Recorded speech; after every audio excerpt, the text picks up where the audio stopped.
Kalau kita mundur ke peristiwa yang lalu, Sakut juga dikenal dekat dengan komunitas Yahudi loh. Iya, betul. Jangan salah. Foto-fotonya beredar dengan si yang sekarang ya pernah Netanyahu itu salaman, berfoto bersama segala macam. Anak-anak yang 5 orang ini mungkin bisa berdalih. Kok gue domelin dulu?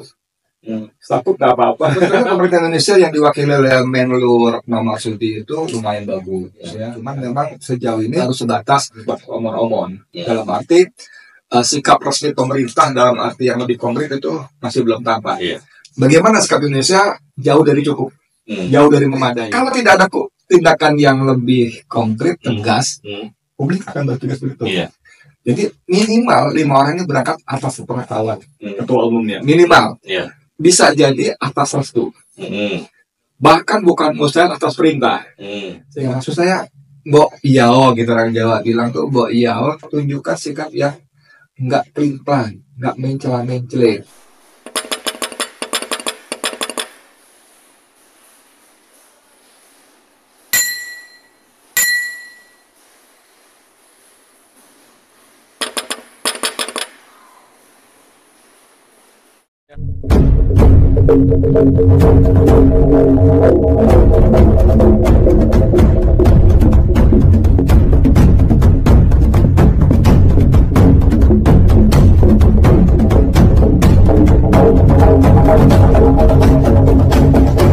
Assalamualaikum warahmatullahi wabarakatuh.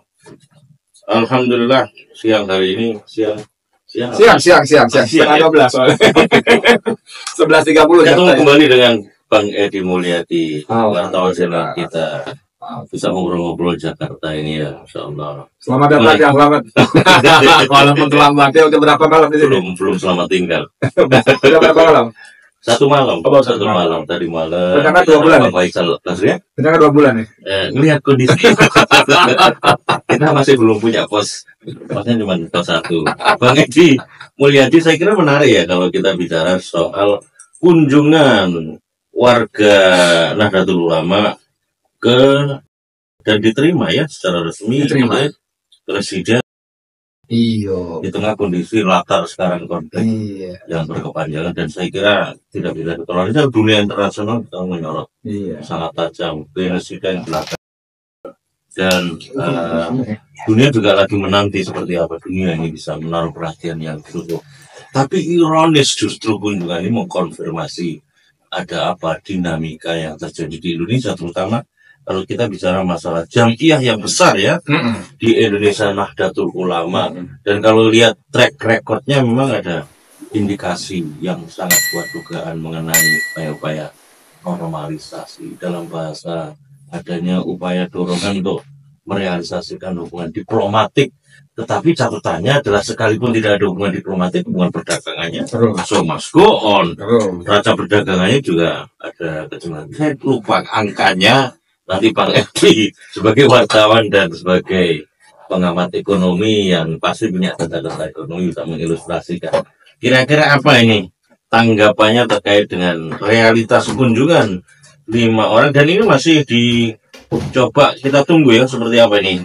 Pimpinan pengurus besar Nahdlatul Ulama memberikan respon terkait dengan 5 anggota Jamiah Nahdlatul Ulama terkait dengan keberadaannya di Israel dan diterima oleh Presiden Israel. Silakan Pak. Catatan. Bismillahirrahmanirrahim. Assalamualaikum warahmatullahi wabarakatuh. Ya, selamat, alhamdulillah. Kita bersyukur pada Allah atas segala nikmat karunia ya. Yang tanpa Allah kita nggak apa-apa. Kita kan nol. Masya Allah. Ya kan, mau berapapun nolnya, kalau nol yang terima juga. Makanya kita pelangkah 1 kan Allah. Yang penting kan? from zero to hero. Hero-nya itu maksudnya berjuang. Iya, memang sebetulnya berita ini menjadi menarik karena melibatkan Jamiah tadi, organisasi besar, bahkan diklaim terbesar di Indonesia. Nahdlatul Ulama. Walaupun salah satu ketua PB istilahnya, pengurus besar NU, Syafiq Ali teman saya dulu. Dulu teman sering diskusi segala macam. Teman apa ini? Teman semuanya. Diskusi aktivis, dan memang dia waktu itu saya belum tahu bahwa dia salah satu petinggi atau lingkaran NU, karena lebih pada diskusi seputar demokrasi, seputar HAM segala macam. Kira-kira tahun 2007-2008. Berarti santai Anaknya kecil gitu, pakai kacamata, mukanya tirus, rambutnya agak gondrong gitu. Sampai dilihat ya sama dia. Udah sampai kayaknya belum lupa sama saya. Waktu itu kita kumpul antara dengan Bang Rijal Ramli dan kawan-kawan lah gitu ya. Nah, Safik ini saya nggak tahu apakah dia mewakili PBNU, tapi dia bikin pernyataan di NU Online. Yang saya tahu NU Online itu juga dia kelola. Jadi pertama itu media portal resminya NU, kalau saya boleh sebut begitu, dan dia yang kelola dia. NU Online. Dan dia di situ ditulis bahwa dia menyesalkan tindakan 5 Nahdiyin itu yang sama sekali nggak disebut nama yang sayang sekali. Cuman dia sendiri mengaku bahwa walaupun kelima orang itu mengaku diundang atas nama pribadi, tapi Safik menyebutkan bahwa tidak mereka adalah aktivis NU yang akan berpengaruh pada nama NU. Ya, walaupun ketika ditanya wartawan apakah akan dipecat, nanti dulu, gitu ya. Nah, saudara sekalian, menurut saya Cak Slamet yang saya hormati, saya banggakan, ini memang persoalannya. Kalau kita mundur ke peristiwa yang lalu, Safik juga dikenal dekat dengan komunitas Yahudi loh. Jangan salah loh. Oh gitu ya? Iya. Apa aja catatan-catatan? Iya, foto-fotonya beredar dengan si yang sekarang jadi peran Netanyahu itu salaman, berfoto bersama segala macam. Ada nanti mungkin kalau kita sayangkan kita bisa insert gambarnya, bagaimana dia foto-foto dia. Dan dia juga misalnya pada tahun 2018 itu dia diundang juga. Nah, kalau dia mengklaim atas nama pribadi, bukan organisasi, ini sekjen. Kalau dia mau sekjen, saya pusing dengan DTI gitu. Ya, kayak saya waktu jadi wartawan, kalau saya bilang saya di pribadi, siapa direktur bank mana yang mau terima saya? Kan gitu kan? Ya kan, saya bolak-balik ketemu direktur bank, ketemu pejabat, pengusaha, itu kan karena saya wartawan. Edi mana? Maaf saya sebut Edi Media Indonesia, misalnya gitu. Ada yang mau ketemu Edi mana? Edi Metro TV kan gitu misalnya kan. Kalau Edi mana? Edi orang Cengkareng, apa urusannya kan gitu kan. Edi mana? Edi bapaknya si Anu. Nggak ada urusan gitu. Jadi dalam hal ini kita mesti hati-hati walaupun untuk jurus berkelit yang nggak tepat gitu ya. Apalagi ternyata si Yahya Stakuf juga dikenal dekat ya. Misalnya saya bacakan suatu berita ya. Biar confirm ya. Ya, ini NU Online juga ini. Ditulis pada 29 Mei 2021. Ya 3 tahun yang lalu. Pada 2018 yang lalu, Kiai Yahya Stakuf sempat menjadi perbincangan hangat masyarakat Indonesia karena kehadirannya di forum yang diselenggarakan oleh organisasi Yahudi di American Jewish Committee. Jadi dia hadir, diundang, bahkan foto-fotonya akrab. American Jewish Committee. Ya, Jewish Committee ya. Tapi di sana ya. Dan itu dia, saya kira walaupun si Safik Ali mengatakan kalimat Nahdiyin ini tidak peka dengan sikap politik Indonesia ya, di tengah yang tadi Cak Slamet bilang begitu yang dasar itu, sekarang angkanya tembus 48.000 ya. 48.000 syahid itu sekitar 30%-nya anak-anak. Nah, saya nggak tahu, tapi saya kira anak-anak yang 5 orang ini mungkin bisa berdalih. Kok gue domelin dulu, takut nggak apa-apa, gitu kurang lebihnya. Iya. Ini menimbulkan respon saya kira ya kepada publik masyarakat Indonesia yang sekarang menaruh perhatian yang luar biasa. Pembelaan, saya kira kalau kita bicara pembelaan di mana-mana sudah ada pembelaan. Nah, Bang Edi kalau melihat positioning Indonesia sendiri seperti apa sih kalau dari perspektif media pemerintah Indonesia terutama? Sebetulnya pemerintah Indonesia yang diwakili oleh Menlu Retno Marsudi itu lumayan bagus ya. Dalam beberapa kali forum Retno itu memukau lah ya dengan kalimat-kalimat tegasnya, berkeberpihakan Indonesia-nya gitu. Cuman memang sejauh ini sebatas masih omon-omon. Dalam arti sikap resmi pemerintah dalam arti yang lebih konkret itu masih belum tampak. Bahwa secara retorika Indonesia menunjukkan keberpihakannya ya. Bahkan beberapa kali di forum-forum PBB Retno cukup tegas lah gitu ya. Bahkan ketika misalnya dia wawancara dengan Rossi kalau nggak salah ya. Nah, Rossi itu dia mengatakan ini kalau bukan itu pasti sudah usut begini atas kejahatan yang luar biasa dilakukan oleh. Cuman dia waktu itu saya melihat dia lebih lebih casual ya, dalam arti mungkin tanda kutip dia lupa buat itu Menlu sama perempuan, dia perempuan yang wawancara si Rasi Lalai ya, jadi dia lebih casual, jeroannya lebih keluar dengan cara yang lebih natural, yang sebetulnya saya nggak tahu karena saya bukan diplomat. Saya nggak tahu apakah dia bisa memisahkan diri sebagai Retno dan sebagai Menlu dalam posisi-posisi seperti itu dengan ucapan-ucapan yang sangat bagus sebetulnya gitu. Cuma kembali ke pertanyaan selamat tadi, apakah bagaimana sikap Indonesia jauh dari cukup, jauh dari memadai. Karena kita tahu bahwa kalau yang namanya hujatan, kecaman, apalagi apa sih istilahnya, kutukan itu semua udah bunyi gitu kan. Kan kita dalam kondisi seperti hari ini kita melihat bahwa membutuhkan lebih dari sekedar omong-omong seperti itu ya. Misalnya idealnya, tapi kalaupun enggak, seperti misalnya yang alhamdulillah beberapa hari lalu misalnya negara-negara sudah mulai bunyi boykot produk sekarang Indonesia nggak pernah ada. Bahkan ketika MUI memfatwakan haram, wah ributnya luar biasa. Dari pemerintah tidak ada pembelaan sama sekali. Bahkan para begundalnya mengatakan hati-hati, nanti itu akan merugikan kita sendiri dan sebagainya. Jadi sebagai sebuah negara yang pertama, walaupun karena kalah kita kan suka bilang bahwa Indonesia itu negara muslim terbesar. Udah kalah ya? Ya udah kedua kan. Pakistan udah menyusul dengan 4 atau 5 juta lebih banyak. Kita kalah sekarang gitu ya. Satu itu. Tapi yang kedua, kita jangan lupa kita punya hubungan sejarah yang sangat romantis. Ketika orang lain belum apa-apa di Indonesia, kita pertama mufti besarnya sudah mengakui dan memberikan sumbangan yang sangat berarti. Jadi saya nggak mau menyebut bahwa sikap Indonesia seperti air susu dibalas air tuba, tidak seperti itu sih. Nah, lagi saya kira Bang Edi Mulyadi, implikasi dari apa yang nanti akan dilakukan oleh pengurus besar Nahdlatul Ulama, terutama kalau kita bicara masalah resistensi, isu-isu yang terkait dengan apalagi di tengah kondisi di mana pemerintah Indonesia dipertanyakan sejauh mana langkah yang dilakukan untuk bisa memberikan kontribusi yang real terhadap saya kira itu kalau realnya berita menyebut bahwa ketua umum PBNU sudah ketemu dengan dubes, sudah ketemu sebelum peristiwa ini ya, anak-anak ini berangkat ke sana sudah ketemu, yang saya kira secara normatif pasti bicara soal bagaimana membantu bagi baca. Ya, cuman detailnya kita nggak tahu, tapi itu sebagai sebuah apa namanya upaya yang tanda kutip konkret dari PBNU. Cuman dalam konteks tadi anak-anak 5 orang ini ke sana kan jadi kontraproduktif. Nah kalau saya dubesnya bilang, saya telepon ya gimana lo anak gua lo ketemu sama gua bantu gua, tapi anak gua nyolong sono gitu kan. Ini kalau kita ngobrol sama gitu kan. Jadi memang perlu, menurut saya langkah pertama, saya tidak ingin mengajari, tapi hanya dalam pikiran publik yang saya sebagai dari publik, saya tidak ingin mengatakan mewakili publik, tapi sebagai dari publik, saya harus mengatakan harusnya PBNU itu mengambil sikap yang tegas. Paling sedikit untuk menyelamatkan pertemuan Yahya Stakuf dengan dubes.